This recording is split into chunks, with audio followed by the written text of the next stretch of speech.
Madame, Monsieur, merci de nous suivre. Bienvenue dans cette édition. Bonjour à vous.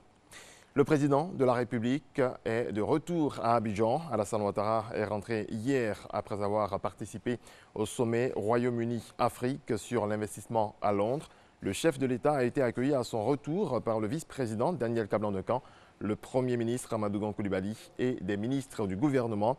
Des honneurs militaires ont été rendus au président de la République sur le tarmac du pavillon présidentiel.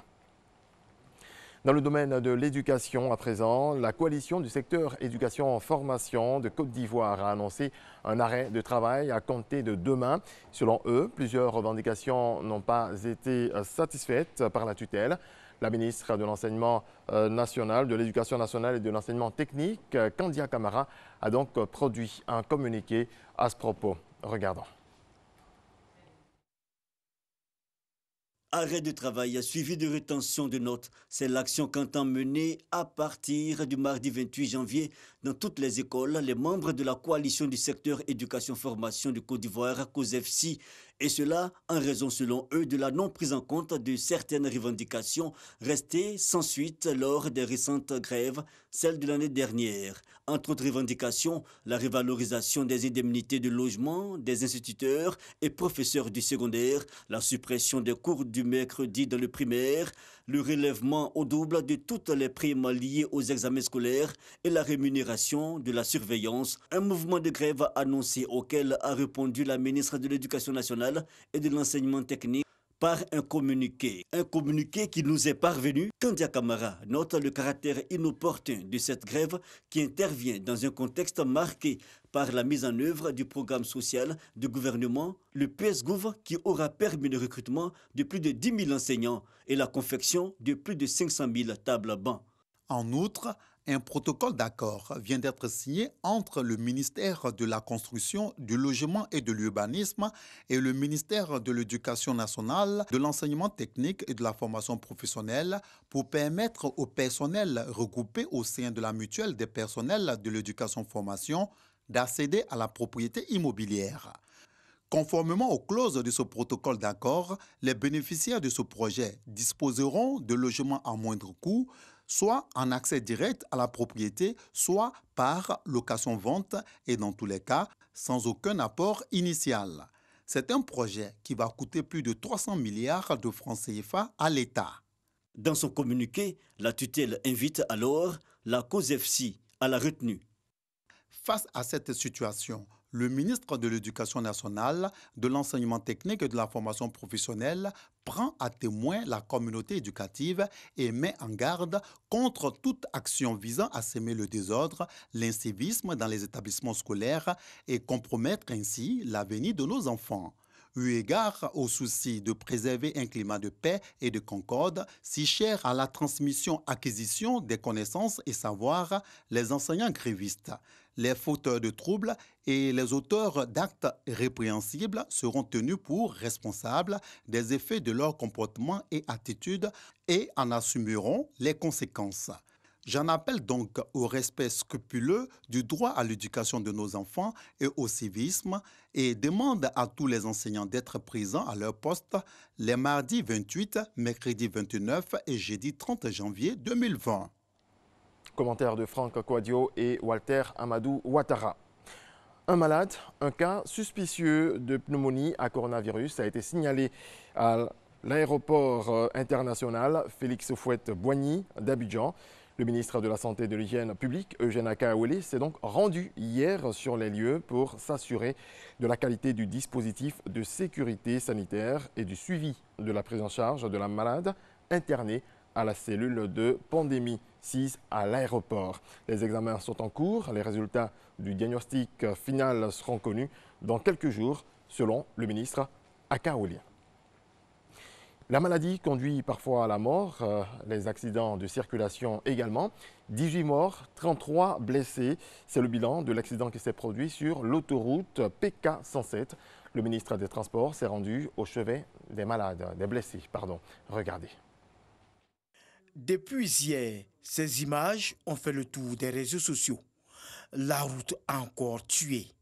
Un grave accident de la circulation s'est produit sur l'autoroute PK 107 aux environs de 5 h du matin.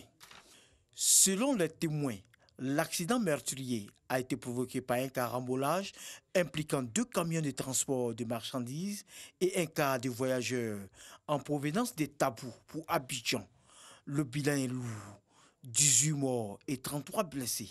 Aussitôt informé, le ministre des Transports, Amadou Koné, s'est rendu à l'hôpital Saint-Jean-Baptiste de Bodo, dans la commune de Ndoussi, où sont admis les blessés de l'accident. Amadou Koné est allé s'enquérir de l'état des blessés et chercher à comprendre les circonstances du drame. Il a par la suite présenté la compassion du gouvernement et encouragé le personnel médical à continuer de travailler d'arrache-pied pour mettre les blessés hors de danger. Le ministre Amadou Koné a saisi l'occasion pour renouveler l'appel à la prudence aux automobilistes, surtout pendant cette période où la visibilité sur les routes est réduite du fait du brouillard. Voilà le reportage de Davis Oyo, commenté par Isayo. La marche dénommée « Allons à la paix » organisée par l'Église catholique a connu une modification annoncée pour se tenir le 15 février de la place de la République à la cathédrale Saint-Paul du Plateau. L'événement se tiendra exclusivement au sein de la cathédrale. Annonce faite lors d'un point presse. Patricia Oumou.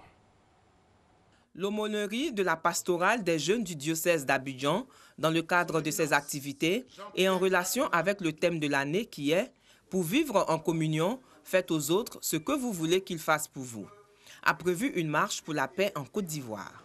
Conscient de la primauté de Dieu et de la nécessité de la paix par la réconciliation, maintient cette prière rogatoire en faveur de la paix en Côte d'Ivoire qui se tiendra le samedi 15 février 2020 de 7h à 13h30. Cependant, face au danger d'infiltration et soucieux de la sécurité de ses fidèles, Son Éminence demande que cette journée de prière se tienne exclusivement au sein de la cathédrale Saint-Paul du Plateau. Quel est donc l'objectif majeur de ce rassemblement? Réaffirmer l'importance de vivre dans un environnement stable, prôner la paix entre les jeunes, montrer la nécessité de vivre dans la fraternité et la cohésion, sensibiliser la jeunesse diocésaine catholique et partant la jeunesse nationale sur la non-violence pendant la période électorale. Toujours selon le père Aubrou-Augustin, ces marches priantes publiques, ces chemins de croix, ces prières rogatoires sont des pratiques courantes qui sont des suppliques adressées à Dieu en faveur de tout le peuple. Du football, championnat national, la 14e journée de Ligue 1. L'ASEC Mimosa a été battu hier par le Racing Club d'Abidjan, 2-1. Le Racing qui conforte sa position de leader en tête du classement.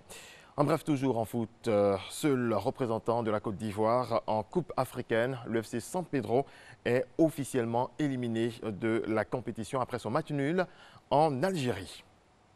Et puis, la nouvelle a fait le tour du monde. L'ancien joueur des Lakers et légende de la NBA, Kobe Bryant, est décédé hier matin dans le crash de son hélicoptère privé dans le sud de la Californie.